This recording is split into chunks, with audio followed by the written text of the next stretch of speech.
Welcome to NEET Chennai Maduravoyal. இன்றைக்கான வீடியோவில் நம்ம எதை பற்றி பார்க்க போகிறோம் அப்படின்னு பார்த்தீங்கன்னா, நீட் எக்ஸாமுக்கு எப்படி ப்ரிப்பேர் பண்ணணும், என்னென்னலாம் படிக்கணும் அப்படின்றத பற்றி தான் பார்க்க போகிறோம். ஃபர்ஸ்ட் வந்து பார்த்தீங்கன்னா, எப்படி படிக்கணும் அப்படின்றத முதல்ல தெரிஞ்சுங்க. நீங்கள் வந்து ஒரு பர்ஃபெக்டான பிளேஸை வந்து நீங்கள் சூஸ் பண்ணணும். எந்த லொக்கேஷனில் உட்காந்து படிக்கணும், எப்படி படிக்கணும் அப்படின்றது தான் ரொம்பவே இம்பார்ட்டன்ட்.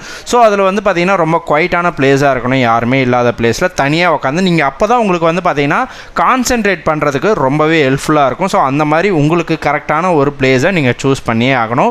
இதுதான் ஃபஸ்ட்டு ஸ்டெப்பு. அதுக்கடுத்து வந்து பார்த்தீங்கன்னா பயாலஜியில் வந்து பார்த்தீங்கன்னா எப்படி படிக்கணும் அப்படின்னு பார்த்தீங்கன்னா, பயாலஜி அப்படின்ற சப்ஜெக்ட் தான் ரொம்பவே ஈஸியான சப்ஜெக்ட்டு உங்களால் மார்க் எடுக்கிறதுக்கு. இதில் வந்து என்னென்னலாம் படிக்கணும் அப்படின்னு பார்த்தீங்கன்னா, NCERT பேஸ்டு கொஷின்ஸ் வந்து நீங்கள் கண்டிப்பாக படித்தே ஆகணும். அதுக்கடுத்து வந்து பார்த்தீங்கன்னா டயக்ராமேட்டிக் ரெப்ரசன்டேஷன் இருக்க ஒரு எக்ஸ்ப்ளனேஷனான கொஷின்ஸை நீங்கள் படிச்சுக்கிட்டிங்கன்னா உங்களுக்கு ஈஸியாக ஞாபகத்தில் இருக்கும். அதை நீங்கள் படிச்சுக்கிறது மூலிமா ஈஸியாக உங்களால் மார்க்ஸ் வந்து ஸ்கோர் பண்ணிட முடியும். இதுதான் பயாலஜியில் இருக்க ஒரு சீக்ரெட்டு.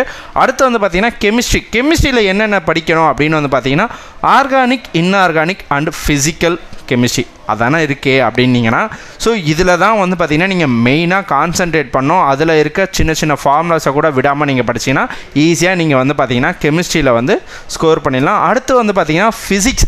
ஸோ ஃபிசிக்ஸில் வந்து எப்படி படிக்கணும் அப்படின்னு பார்த்தீங்கன்னா, கான்செப்ட் பேஸ்டு இருக்க கொஷின்ஸை நீங்கள் ஒன்று விடாமல் தேடி தேடி படிக்கிற மாதிரி இருக்கும். அதுக்கடுத்து வந்து பார்த்திங்கன்னா ஃபார்முலாவோட ட்ரிக்ஸு. ஸோ எப்படி ஒரு ஃபார்முலா பேஸ்டாக இருக்குது, அது உங்களுக்கு எப்படி ஈஸியாக புரிஞ்சிக்கலாம், அதுக்கு என்ன மாதிரியான அர்த்தத்தில் நீங்கள் புரிஞ்சுக்கணும் அப்படின்ற சில விஷயங்களை நீங்கள் அண்டர்ஸ்டாண்ட் பண்ணிக்கிற மாதிரி சில விஷயங்களை வச்சு நீங்கள் ஞாபகம் வச்சுக்கணும். ஸோ அதுக்கடுத்து வந்து பார்த்திங்கன்னா ப்ராப்ளம் சால்விங் ஸ்கில்ஸ் வந்து ரொம்பவே தேவைப்படும் இந்த ஃபிசிக்ஸ்க்கு. ஸோ இந்த மாதிரியான விஷயங்களை நீங்கள் தேடி தேடி படிச்சிங்கன்னா ஈஸியாக ஃபிசிக்ஸையும் நீங்கள் ஸ்கோர் பண்ணிடலாம். இந்த மாதிரி நீட்டை பற்றின தகவல் தெரிஞ்சுக்க மறக்காமல் நம்ம சேனலை சப்ஸ்கிரைப் பண்ணி ஃபாலோ பண்ணிங்க.